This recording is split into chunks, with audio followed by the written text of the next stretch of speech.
Bagaimana caranya kita bisa mempengaruhi orang lain dan orang lain bisa dengan mudah kita manipulasi atau melakukan persuasi ke dalam otaknya.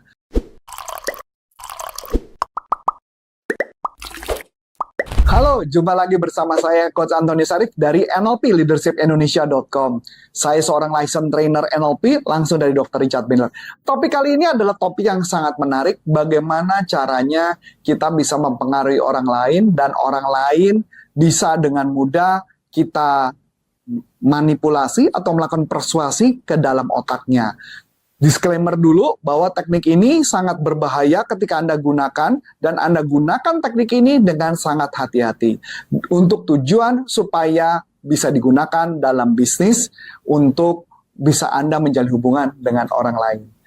Kita tahu banget kalau misalkan kita mau bikin orang tertarik sama kita, supaya orang percaya dengan kita harus menggunakan teknik-teknik persuasif. Dan teknik-teknik persuasif ini yang akan saya sharingkan adalah teknik yang ditemukan oleh Blair Warren. Ini teknik keren banget yang kita sebut namanya hidden addiction.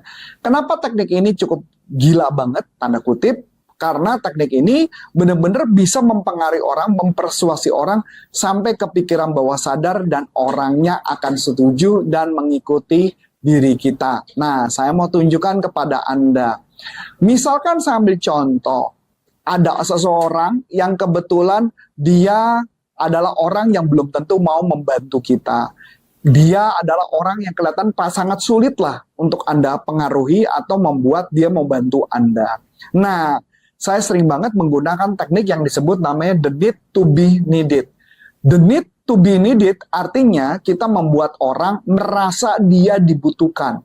Dan satu ya, orang itu merasa dia dibutuhkan. Yang kedua, hanya dialah satu-satunya orang yang bisa mengerjakan yang kita minta. Kita nggak tahu mau minta tolong sama siapa lagi. Nah, ini adalah gambaran yang kita coba masukkan ke dalam pikiran bawah sadar. Nah, tekniknya makanya sangat sederhana banget. Jadi caranya adalah ada 6 step yang harus dilakukan supaya orang mau merasa dibutuhkan.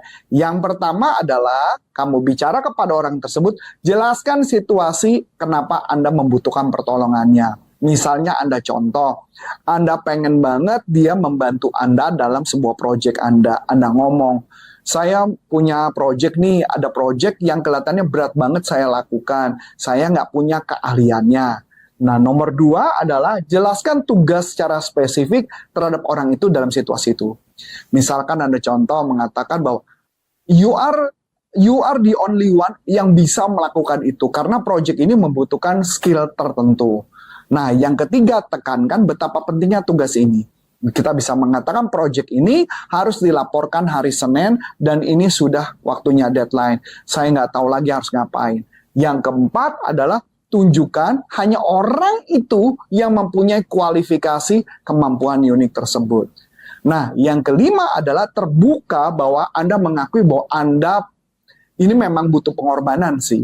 Karena pengorbanan apa? Mungkin pengorbanan waktu, mungkin pengorbanan lembur, dan sebagainya. Dan yang keenam adalah Anda mengatakan bahwa Anda minta kepada dia membantu Anda karena Anda tahu bahwa dialah yang satu-satunya dapat diandalkan. Edankan orang ini teknik ini. Nah, kenapa saya bilang mengatakan seperti itu? Inilah contohnya. Nah, gambaran yang menarik adalah yang bisa kita lakukan adalah bagaimana mempersuasi orang itu supaya orang itu merasa dibutuhkan. Can you imagine kalau teknik ini dipakai untuk pasangan Anda dan dipakai juga untuk ke bisnis Anda? Seru banget kan? Nah, sekarang kita masuk ke teknik kedua. Teknik kedua adalah the need for hope. The need for hope adalah sebuah teknik bahwa setiap orang masih punya harapan ketika mengerjakan sesuatu. Kadang-kadang teknik ini berguna banget ketika menghadapi situasi yang membuat putus asa. Nah, tugas kita adalah membuat orang ini merasa punya kemampuan atau punya keyakinan, ini masih ada harapan loh. Ini masih bisa loh Anda mencapai target. Bisa loh Anda mencapai target. Kenapa? Karena saya melihat bahwa di diri Anda punya sesuatu yang luar biasa dan saya yakin ini bisa dilakukan. Itulah yang kita sebut bagaimana membuat orang merasa dia dibutuhkan. Ngeri banget nggak? Nah, masuk teknik ketiga. Teknik ketiga adalah orang merasa membutuhkan kambing hitam. Kenapa saya menyebutkan kambing hitam? Konsep kambing hitam gimana sih? Ada problem. Ketika ada problem, kita nggak tahu siapa yang mau disalahkan. Biasanya kita melempar permasalahan kepada orang lain. Yang punya masalah adalah orang lain. Nah, ini adalah teknik yang sama yang kita gunakan. Kita mengatakan bahwa ini bukan salah Anda. Ini adalah salah orang lain. Nah, teknik ini apa yang terjadi? Ketika kita mengatakan ini bukan salah Anda, ini salah orang lain, orang ini akan merasa rilis, orang ini akan merasa tenang. Ketika dia merasa tenang, dia tahu bahwa dia bisa mengandalkan Anda, dia bisa percaya sama Anda. Karena yang ada biasanya kalau umpama salah kan dia bilang, oh jadi salah gua, yang ada malah dia dituduh dan membuat dia makin salah. Sedangkan kita mengatakan, enggak kok, ini bukan salah Anda sepenuhnya. Ini salah apa, salah apa, salah apa. Dengan seperti ini maka membuat orangnya tenang, dia merasa nyaman. Nah kalau sudah nyaman apa yang terjadi? Maka otomatis ada sebuah lubang emosi yang dimana Anda bisa masuki lubang emosi tersebut dan Anda bisa mendekati orang itu dengan lebih mudah dan sejak saat itu orang itu jadi percaya sama Anda. Menarik ya. Yang keempat adalah the need to be noticed and understood. Artinya orang tuh seneng banget kalau dia dimengerti, dipahami. Jadi ketika dia lagi berbicara, Anda cuma mengangguk kepala, atau misalkan dia memunculkan rasa jengkel, Anda berempati sama dia. Misalnya saya ambil contoh, dia bilang gini, saya tuh ngerasa tuh kayak capek banget. Nah, ketika dia mengatakan dia ngerasa capek, maka temannya akan mengatakan, gue bisa ngelihat lu kayaknya lu jengkel banget ya sama kondisi ini. Nah, tahu apa yang terjadi? Setelah ngomong itu, dia merasa dimengerti, dia ngerasa dipahami, maka dia curhatnya akan makin banyak. Nah, saat itulah Anda masuk di level nomor 4 ini, orang merasa diperhatikan. Ini adalah cara yang paling cepat menjalin hubungan, membuat Anda semakin mudah akrab. Nah, yang kelima, ini adalah people need to know what they aren't supposed to. Artinya, orang tuh seneng banget mengetahui segala sesuatu yang bukan tugasnya dia atau yang dia tidak perlu dengar. Ini biasanya dipakai oleh para penjual ngomong berkaitan rahasia. Misalnya contoh ngomong gini, Bu, ini rahasia loh ya Bu. Mohon maaf nih, saya mau ngasih tahu Anda rahasia nih. Ini hanya untuk Anda yang tahu. Ini sebenarnya customer nggak boleh yang tahu. Nah, itu membuat orang senang. Tahu apa yang terjadi? Orang akan langsung gini, oh ya, gimana. Dia akan dengerin.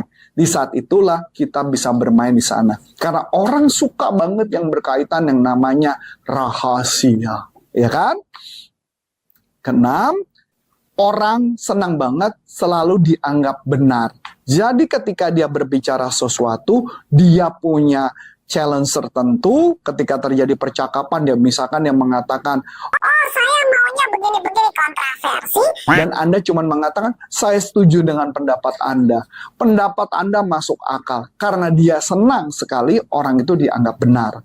Nah, inilah adalah permainan yang ilmu psikologi banget yang kita bisa lakukan dalam bagaimana caranya mempengaruhi orang dengan teknik NLP. Inilah adalah proses yang dilakukan. Dan ketujuh adalah orang seneng banget bahwa dia punya kuasa, dia punya power. Saya sering banget menggunakan teknik ini untuk menunjukkan bahwa hanya Anda yang punya power, Anda yang punya kuasa, Anda yang bisa memutuskan. Anda adalah orang hebat. Di saat itulah orang itu ngerasa bahwa dirinya dia punya kuasa. Nah, di teknik 7 teknik ini bisa Anda gunakan dalam kehidupan Anda. Jadi ketika Anda mengkombinasikan teknik ini, Anda bisa lihat apa yang bakal terjadi dalam orang lain atau dalam menjalin hubungan. Dan yang menarik dalam saya sharing singkat ini, semoga teknik NLP ini bisa membantu Anda bagaimana mempengaruhi orang lain. Saya Coach Antonius Arif dari NLPleadershipindonesia.com, licensed trainer of NLP dari Dr. Richard Banner. Sampai jumpa. Bye-bye.